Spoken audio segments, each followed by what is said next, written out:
Not only the lab exams, Mr. Chair, I think she will have to undergo some other procedures like 2D echo and other things po. Kasi 2D napansin ko echocardiogram. nung tinatanong naman siya ni Kong Johnny Pimentel, ni Dan Fernandez, nakangiti pa eh. Pero nung si Congressman Abante, nakasimangot na. Hindi. Sorry, sir, I Tapos wasn't- bumalik kay Dan Fernandez, nung sinabi niya na ikukulong sa Correctional Institute for Women, biglang nagbago. Pwede ba sa takot o sa stress Yeah, yung of ganyan? course, sir. Stress will have a big factor in all these things. So she's having all this stress and Tapos hindi pa kumakain, hindi kagaya ni Madam Baterna. Kaya tingnan nyo si Madam Baterna kasi nakalabas, okay na, mataba na. Pero itong isa kanina, haggard na haggard eh, di ba? Yes, sir. Miss Cassie Ong is no longer fit to face this committee. That in questioning her, Mr. Chair, that she has consistently lied in this committee.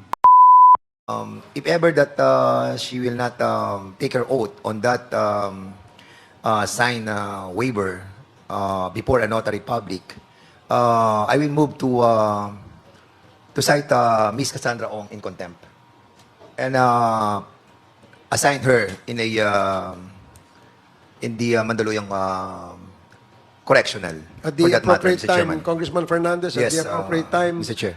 we will decide on that after we exhaust all possible way to get information from Ms. Cassandra Leong. And if she does not cooperate and we feel that she has committed a contemptible act, then the committee will, if they so desire, will cite her for contempt. So, but before that, we continue with our interpellation, and the next to interpellate is Congressman Zia, and then Congressman Acop, and then Congressman Paduano, and then Congresswoman Swansea. Congressman Zia, you're recognized. Thank you, Mr. Chair. Assalamu alaikum. Mr. Chair, I'd like to direct my question to Ms. Cassandra Ong. Is she available? Ana, nasa CR? 1 minute Why suspension. is the toilet break so long, Mr. Chair? This will agitate the Honorable Adjong. 1 minute suspension. May I proceed to Cassie Ong, Mr. Chair? Just a Congresswoman- couple of questions. Congresswoman Luisa, can we give her 3 minutes? She has to, I think she's not feeling well. Mr. Chair? The doctors in the house will, saan? Dito. Mr. 1 Chair? minute suspension.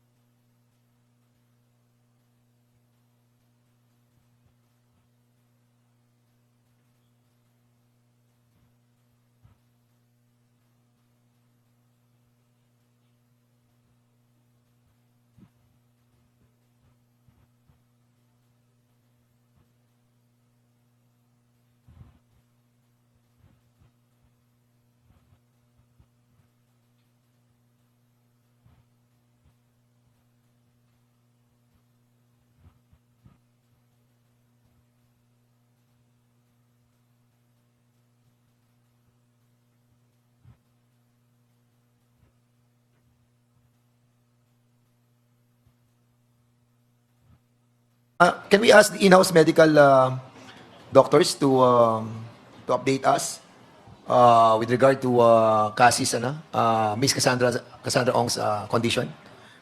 Can you identify yourself, Doc? I'm Dr. Rafi Valencia from the Medical and Dental Service of the House of Representatives. Now, as of now, sir, mababa, sir, yung blood sugar. So that's the cause of the dizziness and the weakness. The BP, the vital signs are stable.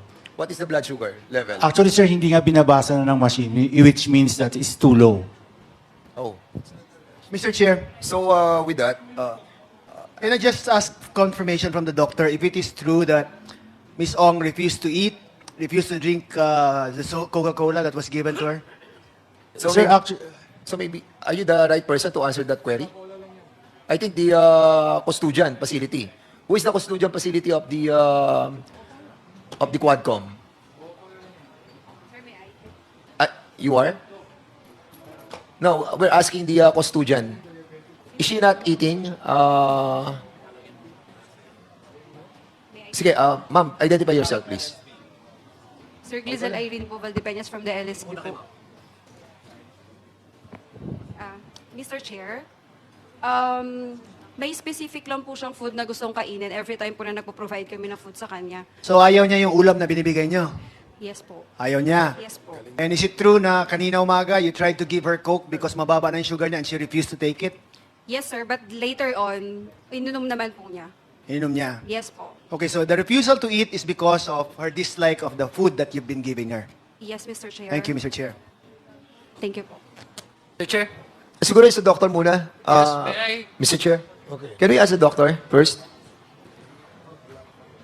Dr. Rapi Valencia, what will be your advice to our resource person for Sir, today's for the hearing? meantime, sir, siguro po, we'll try to raise the blood sugar. Now, we're trying to ask her to drink yung drink niya. Pinagdagan ko na lang, sir, ng sugar yung iced tea niya. So with that, Just to increase. Yes, thank you so much, Dr. Valencia. With that, Mr. Chairman, can we ask the other resource persons which this Quadcom have invited while recuperating muna si Cassandra Ong? Well, in our list of interpellators, the next in line is Kong Zia. However, Yeah, Mr. Chair, my questions basically are to Ms. Cassie Ong. And I will yield to the next interpreter if they are willing to ask some of the resource persons here. And I'll just wait until Ms. Ong is capable of answering my questions, Mr. thank you, Kong Zia. Thank you. The next in our list is Congressman Acop. If Congressman Acop is ready. Okay. Mr. Chair, I prepared my questions for Madam Cassie Ong. Okay, thank you. Mr. Chair, I was slated to ask questions to Ms. Ong prior to the episode that we just seen. I believe she had a medical condition which requires direct medical attention. Mr. Chair, we have here the head of our medical director of the House of Representatives who personally assessed and checked, examined Ms. Ong. I would like to ask our doctor here, resident physician, what is now the status of Ms. Ong? What's the condition, really? Good evening, Mr. Chair. Good evening, everybody. Well, to put it in a nutshell, Ms. Cassandra Ong is quite unstable as of this moment. No, so definitely, as I saw earlier, that her blood sugar was very low, unreadable now, Doctora, even through the RBS. And then now it was after giving her some carbohydrates, it was raised to 169. Her blood pressure right now is only 80/40. And of course, as the good doctor will also know, we cannot take this one in separate blood sugar and blood pressure. So it's all intertwined. So that's why I can say that she's quite unstable now. One thing can affect the other thing. So so that's it. In fact, if I may say, this morning when we checked her blood pressure is only 70/40, and we did some things, no. So, but right now, just to let you know, right now we recommended to the Secretary General, and I think it will be coursed through you also, that she be worked up properly before we can give the proper diagnosis as to what she's having right now, because we actually don't know if it's because of heart failure or something like that, or something Chair. like that, sir. So, Mr. Chair, may I- Mr. Chair, since this morning, before the hearing, yes, sir. Yes. her blood pressure is 70/40. Yes, that's the lowest that she had since 9 days ago. Mr. So Chair, usually she has 70/50, 80/50, 90/60. So, But Mr.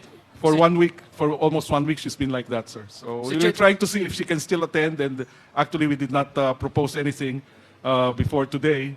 But 70/40 is really quite alarming even for us. So we gave a recommendation, but I don't know if that will be sufficient enough to merit her workup. So, Mr. Yes, sir. Chair, sa makatwid, Mr. Chair, this blood sugar po niya, Yes, sir.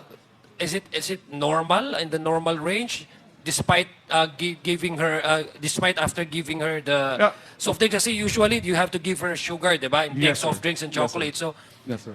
is this already normal range? Yes, sir. This is already in normal range, but of course, just because we gave her the carbohydrates right now, Not the blood pressure. the Not blood the blood pressure is pressure. not stable even right now. It's 80-40, sir. So, Mr. Chair, I'd just like to ask, you're familiar with the proceedings, Doc, no, Mr. Yes, Chair? sir. So, what is your suggestion, based on your Yes. expertise Yes, sir. and then based on the examination you just conducted on her, Yes. can she manage to answer questions from members of this committee, after having examined her with all these prognosis with the blood sugar and with the BP and etc.? What is your expert recommendation? My Your recommendation- professional Yes, sir. recommendation. My recommendation, Mr. Chair, is for her to be excused for the remainder of this hearing, and then a proper workup should be done to her in the next coming days, so we can finally diagnose her, final diagnosis that we can have, so she can, I understand because she's still here for another 20 days or so, so we should be well aware of what she's really having with a good diagnosis because of all the workup that could probably be done outside, sir, outside, like to the echo and things like that, sir. So, Mr. Chair, Mr. Chair, well, I'll be objecting for her to come back and answer questions. Perhaps my recommendation would be that you put an IV to her, di ba? If necessary. Yes, sir. And then secondly, I think she must be brought to the hospital. To the hospital, Yes, po. di ba?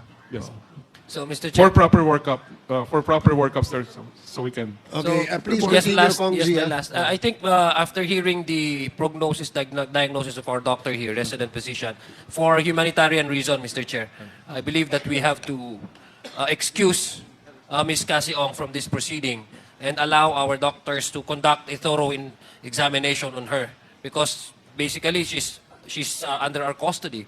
And we have to make sure that she will be healthy the next meeting or the next committee hearing that we require her attendance, so that she can also be sane and healthy in answering, capable of answering all our questions. So, Mr. Chair, I would reserve, Mr. Chair, my questions in the next committee hearing, and I hope Ms. Cassie Ong will be good, will be in good shape. But we have to, Mr. Chair, also, we have to remind also our doctors that earlier I heard that Ms. Cassie Ong refused to eat yung food that we offered her, parang ayaw niyang kainin. So we have to make sure also that she'll be given the proper diet. At saka wag siyang mag-refuse. At this point in time, she has no right to refuse whatever food that we give her, or lalo na pag sa hospital, kasi this will definitely affect her entire health po niya. Ayaw naman natin pag next time bigla may episode na naman. So madidelay itong committee hearing natin, Mr. Chair. So, having said that, I thank the committee chairman for allowing me to ask our doctor and really report to this committee what really is the condition now of Ms. Ong. Thank you very much. Thank you, Kong G. Mr. Mr. Chairman, Mr. Chair. Congressman Fernandez and then Congressman Yeah, Abante. I just wanted to be clarified, Doctor, no? Kasi nakita ko to kanina na ang kanyang blood pressure was 90/50. And then a while ago when she testified, kasi 1207 pa to eh. So now, ano yung naging blood pressure niya prior to this 80/40, sir. Ha? 80/40, Mr. 80 Chair. Yes. over 40? And what that indicates? Hypotension po. Hypotension. And It's, her blood sugar, kanina mababa, it jumped to 167 Yes, sir. That's a normal consequence because of giving the her. iced tea. Yes, sir. But it is temporary. I would presume, sir, it will be temporary. Will you sir. recommend having her in a hospital instead of being here? Yes, sir. We gave the recommendations already to the Secretary General. Kasi kung Yes, sir. kinakailangan dalhin siya sa hospital, Yes, sir. bring her to the For hospital. proper workup only, sir. For proper workup. Yeah. For please. proper workup. So we can make sure that when she gets presented here the next time, that we are aware of what she truly has, and we have already the proper medication, the proper treatment. Do we have a complete that she can facility? continue. Do we have a Yeah. complete facility in order to find out the real No, not here, condition? sir. Not here. Oh, in that Not here, case, Mr. having this Chairman. kind of blood pressure Yeah. and the staggering blood sugar, Yes, sir. don't you think it's high time to bring Yes, her to sir. the hospital? Yes, sir. Or at least 2-3 days. Just to give the proper workup, sir. 2 to 3 days. Okay, you will be the one responsible for this, because ako, I myself, I will be recommending her to be Yes, sir. brought to the hospital. So that Since, only, yes, sir. So Huh? that only, Mr. Chair, the next time she goes to the hearing, we already know exactly what she has, and she's being treated for whatever she has. no, what I'm trying to tell Yes, Doc sir. Yes, sir. Valencia, Valencia ba? Bautista po. Right now, we have the blood pressure that is so low, starting 1207, and then a while ago, you told us that it was from 90/60, naging 80/40 siya. Yes, sir. And then the blood sugar was so low when she drink the iced tea, it jumped to 167 milligram. So Yes, don't you think it's proper to bring Yes, her sir. to the hospital now?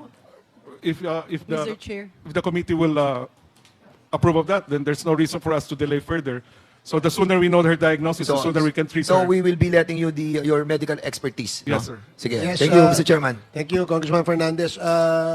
Doc, I think you should do what is necessary. Okay po. No, kung kailangan siyang dalhin sa hospital, bring her to the hospital. Okay, sir. Kailangan i-work up siya, dalhin nyo, gawin nyo lahat ng work up Yes, sir. na kailangan.